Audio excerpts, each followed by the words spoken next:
Oke, halo semuanya. Assalamualaikum warahmatullahi wabarakatuh. Kembali lagi di kelas Logika Informatika.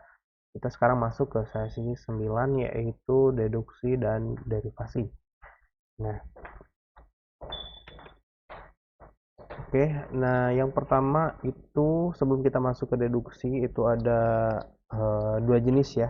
Kalau misalnya teman-teman ingat kembali di pelajaran bahasa Indonesia dulu ada yang namanya induktif dan deduktif ya untuk sebuah artikel ataupun beberapa paragraf ya, membaca berita dan lain sebagainya.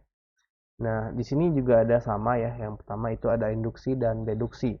Kurang lebih artinya pun sama ya. Yang pertama induksi itu berarti penarikan kesimpulan dari keadaan yang khusus ke umum ya, ataupun penemuan yang umum dari yang khusus gitu. Nah, kalau misalnya deduksi itu kebalikannya, berarti penarikan kesimpulan dari keadaan yang umum lalu ke khusus ya, ataupun penemuan yang khusus dari yang umum. Ya, pokoknya teman-teman ingat aja hal tersebut gitu. Oke, nah sebelumnya juga di induksi dan deduksi juga ada beberapa jenis ya. Nah, ada beberapa jenis di sini. Yang pertama ada prediksi. Nah, prediksi ini adalah bentuk penalaran induktif berarti ya, yang menyimpulkan sebuah klaim mengenai apa yang akan terjadi di masa depan berdasarkan observasi masa lalu atau saat ini. Gitu ya. Nah, kita cek lagi tadi induktif ya, induksi itu berdasarkan dari yang keadaan khusus ke umum ya. Oke, di sini Bali bakal terendam dan Nusa Dua akan terpisah pada 2050. Nah, ini ada apa pernyataan-pernyataan khusus yang dimana diakhiri dengan kesimpulan yang umum gitu ya.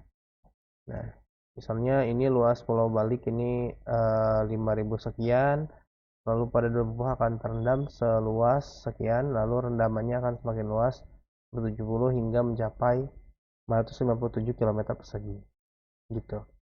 Ya, ini sama aja seperti pelajaran bahasa Indonesia tahun lalu ya.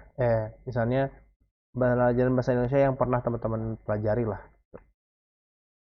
Selanjutnya ada generalisasi. Ya, adalah proses penalaran yang bertolak dari fenomena khusus menuju kesimpulan umum ya. Sama berarti ini termasuk ke dalam deduksi ya ataupun deduktif ya teman-teman. Dari yang umum ke khusus ya. Oh, oke. Di sini berarti khusus menuju umum ya, induktif masih induksi ya. Itu generasi merupakan pernyataan yang berlaku umum untuk semua atau sebagian besar gejala yang diamati. Jadi, ada beberapa pernyataan-pernyataan, kalau misalnya pernyataannya itu sama, lalu ditarik kesimpulan ataupun benang merah ya apa gitu. Walaupun si kesimpulan itu tuh nggak benar gitu hasilnya ya, ataupun tidak benar lah. Nah, di sini contohnya buah mangga berwarna hijau dan rasanya manis. Lalu buah jambu biji berwarna hijau dan rasanya manis ya. Kalau misalnya kita tarik kesimpulan dari dua premis ini, ya, generalisasinya itu semua buah ya berwarna hijau rasanya manis. Tuh. Namun kan nggak semua warna hijau rasanya manis ya. Nah, pernyataan semua buah berwarna hijau rasanya manis ini hanya memiliki kebenaran probabilitas ya, karena belum pernah diselidiki kebenarannya. Jadi hanya benar dalam apa namanya dalam kesimpulan aja gitu ya. Benar sih kalau misalnya kita tarik kesimpulannya seperti ini gitu, tapi belum tentu benar ya. Gitu. Oke, jadi contoh kesalahannya buah kedondong juga berwarna hijau namun rasanya asam. Jadi ada pengecualian ya. Gitu. Nanti kalau misalnya teman-teman ketemu premis-premis seperti ini, gimana caranya generalisasi ataupun kita ambil kesimpulan, teman-teman bisa pakai generalisasi ini. Nah, ini juga salah satu contoh yang lainnya tentang generalisasi. Selanjutnya ada analogi. Nah, analogi ini metode menalar dengan membandingkan dua hal yang mempunyai sifat yang sama. Kita dapat menarik kesimpulan jika terdapat persamaan dalam berbagai bidang, gitu ya. Misalnya ini, saya klub Persija Jakarta mampu masuk babak final karena berlatih setiap hari. Maka kalau misalnya klub Persib Bandung akan masuk babak final, jika berlatih setiap hari. Jadi klub Persib Bandung akan masuk final jika berlatih setiap hari ya. Seperti itu. Ataupun bisa kita ganti analoginya misalnya eh apa misalnya siapa ya? Derry misalnya eh apa bisa coding karena berlatih coding setiap hari gitu. Nah, maka Jerry akan bisa coding kalau jika berlatih setiap hari gitu, sama aja ya. Nah, ini untuk contoh-contoh berita tentang analogi ya, analogi yang tadi teman-teman bisa baca aja. Nah, di sini selanjutnya ada hubungan kausal ya, atau proses penularan yang diperoleh dari gejala-gejala yang saling berhubungan ya. Hubungan kausal merupakan prinsip sebab akibat. Jadi di sini adanya sebab akibat gitu. Nah, contohnya di sini. Penerbangan liar di hutan mengakibatkan tanah longsor ya. Sebab penerbangan liar maka akibatnya tanah longsor gitu. Contoh lagi, jika dipanaskan tembaga memuai, jika dipanaskan emas memuai. Nah, ini contoh untuk kesimpulan beritanya ya. Nah, selanjutnya ada penalaran deduktif ya. Karena tadi kita belajar tentang induktif, nah, di sini ada penalaran deduktif adalah proses pembuktian atau kesimpulan dari satu atau beberapa pernyataan. Nah, kesimpulan yang terbukti benar berdasarkan penalaran deduktif disebut teorema ya. Oke, nah di sini penalaran deduktif adalah penalaran dari suatu fakta ya. Ingat, fakta yang umum ke fakta yang spesifik. Dengan kata lain, penalaran deduktif mencapai suatu kesimpulan spesifik berdasarkan suatu hal yang umum. Gitu. Jadi yang khusus dulu ke lalu ke umum gitu. Nah, di sini penalaran deduktif biasanya digunakan untuk membuktikan suatu pernyataan, baik berupa teorema matematika, argumen, atau teori saintifik. Penalaran deduktif membawa pada suatu pernyataan yang benar, diberikan premis-premis bernilai benar. Gitu. Selanjutnya ada derivasi, yaitu deduksi alamiah.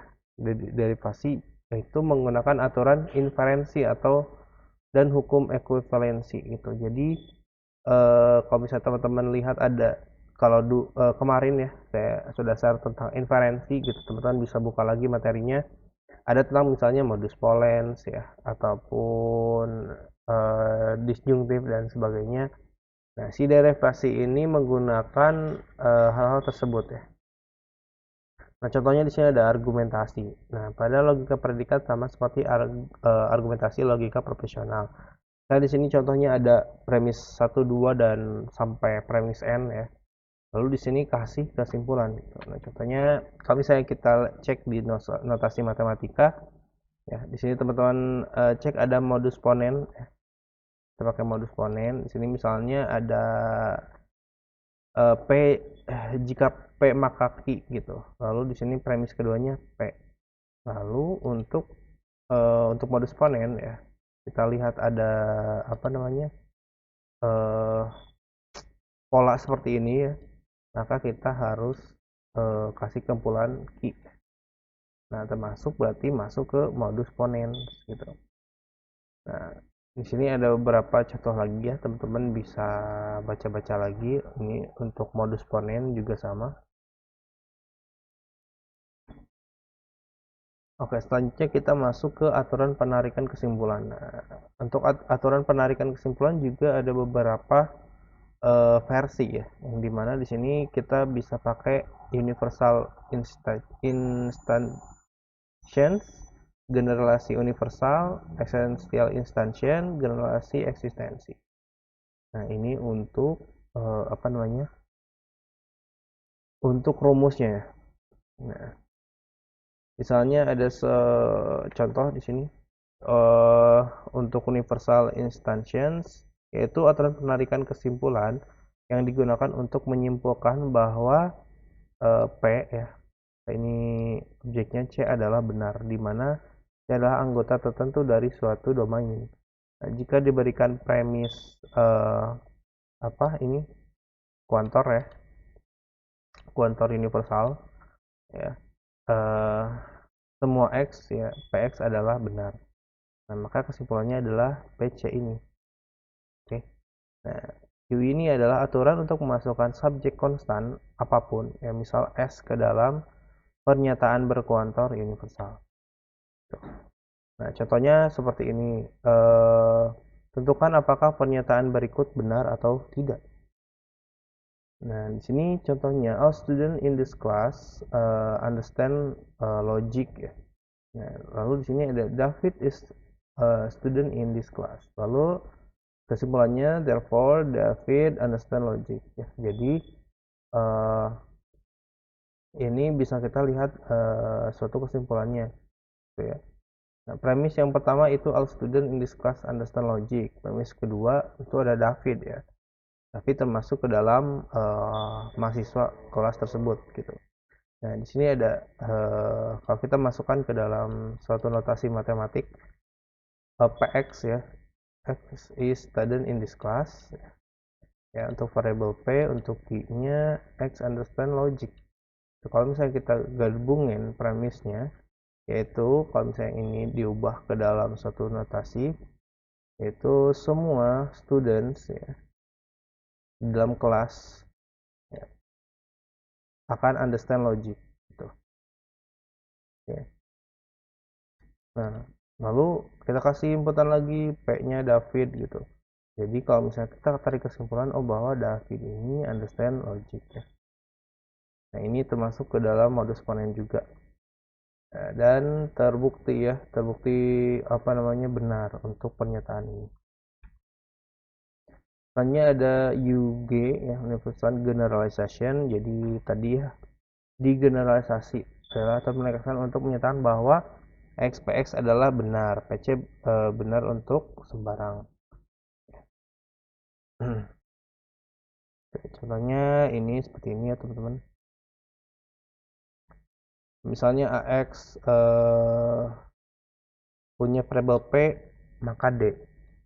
Oh, ini semua ya. Maka di sini yang pertama itu ada kita instantians, lalu yang kedua instantian juga, yang ketiga HS ya, yang keempat UG atau digeneralkan. Gitu. Nah, universal generalization mengembalikan predikat dalam subjek konstan ke variabel subjek. Dapat dilakukan hanya jika sebelumnya kita tahu bahwa premis tersebut berasal dari pernyataan universal. Tuh. Lalu di sini ada eksistensial, karena tadi universal, sekarang eksistensial ataupun sebagian ya, yang adalah aturan yang memperkenankan kita untuk menyimpulkan bahwa terdapat elemen C di domain di mana isi adalah benar jika diketahui sebagian X adalah benar.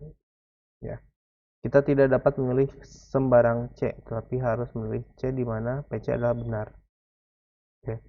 Ya, misalnya ini contohnya, jika kamu dapat nilai 95 pada UAS pada mata kuliah logika, maka kamu akan mendapatkan nilai A. Oke, ini yang pertama nih, premis pertama.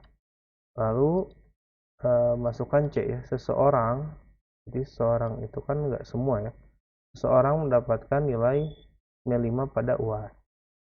Nah, lalu tarik kesimpulannya, demikian dengan C mendapatkan nilai A pada mata kuliah logika. Oke. Nah, ini untuk apa namanya, proof prosesnya. Kita lakukan hipotesis dulu. Nah, sekali lagi untuk N dan A ini itu bebas ya. Gimana teman-teman mendefinisikannya untuk variabel ini. Oke. Nah, selanjutnya ada existential generalization, aturan inferensi yang digunakan untuk menyimpulkan PX adalah benar apabila elemen tertentu C dengan PC benar diketahui. Ya, ini untuk eksistensial atau sebagian digeneralisasi ya. Nah, contohnya ini, semua ilmuwan itu pintar kalau adalah seorang ilmuwan, maka setidaknya ada orang yang pintar. Jadi kesimpulannya itu diubah menjadi eksistensial ataupun sebagian ya, digeneralisasikan gitu. Karena di sini contohnya misalnya semua ilmuwan itu pintar, berarti ini dari universal ya. Lalu kita masukkan premis lagi, objek yaitu Salwa adalah seorang ilmuwan. Nama apa? Setidaknya ada orang yang pintar ya di ilmuwan tersebut gitu.